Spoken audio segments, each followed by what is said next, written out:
Okay, one last thing, or a couple things actually, that I want to talk about with this machine. From what I've been able to find online, it seems like this machine was probably manufactured around 1967. I thought that just might be an interesting fact for you.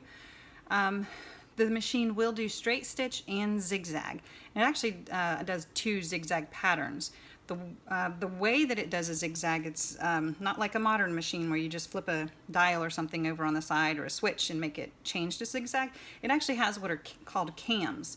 So this, as well, is the tensioning disc for filling your bobbin, if you remember. It's also a handle. So if you pull up, you open up this little cabinet that has your cam in it.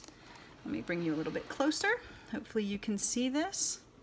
So you don't need this. If you leave this alone, everything's fine. However, I figured you guys are probably curious and want to learn more about your machine. You might come across this.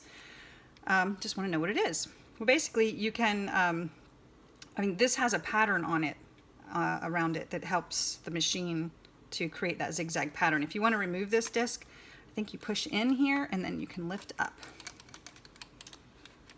Not the easiest thing to lift up, but it will come. There we go. And if you see here, it says this is 1A. Whoops. So this is cam 1A, that's C-A-M. And this shows you the pattern that it will make. So that's your basic zigzag pattern. If you flip it over, turn it around, this one is cam 1B. If you can see here, this does a zigzag pattern too, but it has a zigzag with a straight stitch in it. So depending on which way you put this in the machine, whatever pattern is facing up is what the machine will do. So with this, if I want to leave it in there with the basic zigzag pattern, I want to put it in this way. There's a little hole, or I'm sorry, peg here.